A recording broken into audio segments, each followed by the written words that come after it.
করে নেব আর মুখে ধরবো। ও বাবা, এটা দেখতে পাচ্ছ? দারুণ হয়েছে, দারুণ লাগছে। ভালো করে কড়া কড়া ছিলাম মাছের ডিম, আর মিতালি বানাবে মাছের ডিমের বড়া। মাছের ডিমটাকে ভালো করে ধুয়ে নিলাম।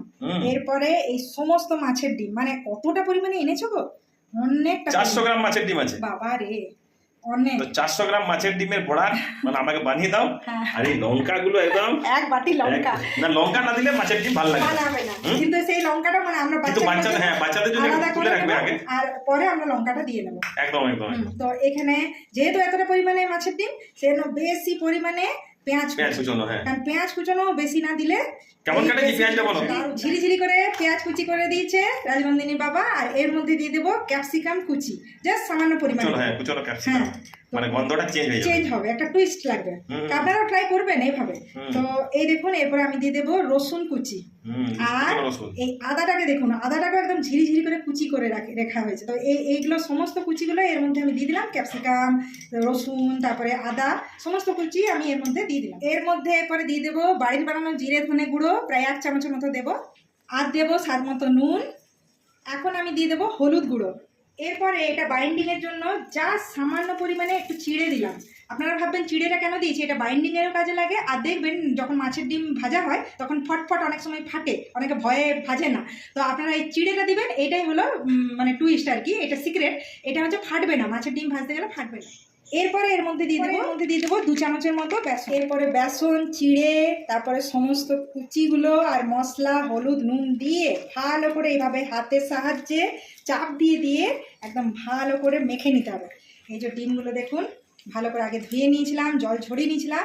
এরপরে এইভাবে হাতের সাহায্যে একটু চাপ না দিলে না ভালো করে মাখাটা হবে। দেখতেই পাচ্ছেন হাতের সাহায্যে চাপ দিয়ে ভালো করে এইভাবে মাখাটা হবে। আর এই মাখার সিস্টেমটা দেখতে পাচ্ছেন, এইভাবে ব্যাটারটা হবে। এরপর চলুন, গরম গরম আমাদের বাচ্চাগুলো খাবে, তো এটার মধ্যে আমি লঙ্কা দিইনি। তো এখানে তেল গরম হতে দিয়ে দিয়েছি। এরপরে এর মধ্যে এরকম হাতের সাহায্যে ছোট্ট ছোট্ট মাছের ডিমের বড়া দিয়ে দেবো। এই দেখুন গরম তেলের মধ্যে জাস্ট বানানো হচ্ছে। আর যে টিপসটা বললাম অবশ্যই ট্রাই করবেন, তারপরে কমেন্টে কিন্তু জানাতে ভুলবেন না। তো এই দেখুন গরম গরম মাছের ডিমের বড়া।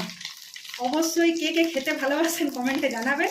আর কারা কারা কোথা থেকে আমাদের ভিডিওগুলো দেখছেন জানাবেন, আমাদের খুব ভালো লাগবে। আর যেভাবে ভালোবাসা দিচ্ছেন, এইভাবে ভালোবাসা আর বড়রা আশীর্বাদ দিয়ে যাবে। দারুণ গন্ধ ছড়েছে তো অবশ্যই দারুণ গন্ধ বেরোবে না? অত সুন্দর পেঁয়াজ কুচি, রসুন কুচি, আর সঙ্গে ওই যে টুইস্ট করার জন্য ক্যাপসিকাম কুচিটাও দিয়েছিলাম। তো তারপর দেখো এই এতক্ষণ ধরে ডিমগুলো যে ভাজছি একটাও কিন্তু ওইভাবে ফাটেনি। কেন বলো তো? চিড়েটা দিয়েছিলাম তো, কিন্তু একটা সিক্রেট। আর যাই হোক, চিড়ে দিয়েছিলে সিক্রেট আমার এবার দাও। অবশ্যই। তো একটু ব্রাউন ব্রাউন কালারে ভাজাটা হোক, একটু লাল লাল বেশ কড়া করে ভাজা হবে না, মাছের ডিমের বড়া খেতে দারুণ লাগে। এখন বাচ্চাদের থেকে একটা পাগলি। হ্যাঁ, আচ্ছা। তারপর যখন লঙ্কা দিয়ে বানাবো তখন লঙ্কা না দিলে না জমে না। হ্যাঁ, তো ওই জন্য তো তুমি তো প্রথমে বাচ্চাদের জন্য বিনা লঙ্কার করো। হ্যাঁ। আর আমরা তো বুঝতেই পারছো অবস্থা। সব খাবার বাচ্চাদেরকে খাওয়াতে হবে, কিন্তু সেভাবে টেস্টি করে। আর শুধু এরা ঝালটা তো খেতে পারবে না বাচ্চারা, সেজন্য আমি সব রান্নাতেই দেখবে বন্ধুদেরকে বলি যে গোটা লঙ্কা দিই, কিংবা লঙ্কাটা সে সময় স্কিপ করে দিই। আর আমাদের যখন বানায় তখন লঙ্কাটা দিয়ে দিই। সে লঙ্কা চিড়ে হোক, সে লঙ্কা কুচি করে হোক, সে লঙ্কা গুঁড়ো কিংবা গোলমরিচ গুঁড়ো, তাহলে বাচ্চারাও সব খাবারটা খেলো আর আমরাও খেলো। হ্যাঁ, এভাবে করা উচিত। এইভাবে ফ্যামিলিকে নিয়ে এনজয় করুন আর সমস্ত খাবার সঙ্গে ছিল না। হ্যাঁ, সমস্ত খাবার বাচ্চাদেরকেও খাওয়া। আর বাড়ির সবাইকে খাওয়া, বাড়ির বড়দেরও অনেক খেতে পারে না। অনেক সময় অনেক কিছু খাবার হয় যে খুব হার্ড হয়, খেতে পারে না। তো সব ধরনের কিভাবে বানানো যায় সেসব টিপসগুলো আমরা বলতে থাকি।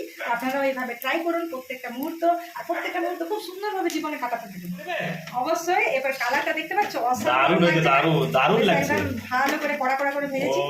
কড়া লাল লাল করে না ভাজলে মাছের ডিমের বড়া আমার কিন্তু একদম দারুণ লাগে। সত্যি আপনাদের কেমন লাগে অবশ্যই কমেন্টে জানাবেন। আমার কিন্তু খুব ভালো লাগে। দিয়ে দাও অবশ্যই। গরম গরম মাছের ডিমের বড়া, যা সেন্টটা এসেছে, আর মহারাজের একদম লোভ লেগে গেছে। মানে কি তুমি তো জানো যে গরম গরম হয় আর আমি খাই না। তারপর বেচারা কষ্ট হয়ে গেছে। হ্যাঁ, বেচারা এনে পরে আবার জোগাড়ও করে দিয়েছে। সব খাই না, জোগাড়ও করে দেয়, অনেক হেল্প করে।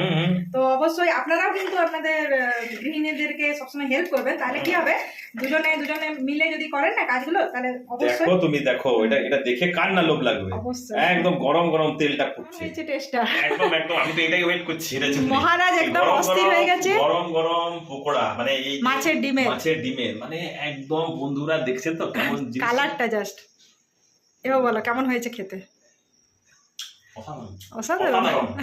মানে বলা যাবে না বন্ধুরা, এত টেস্ট।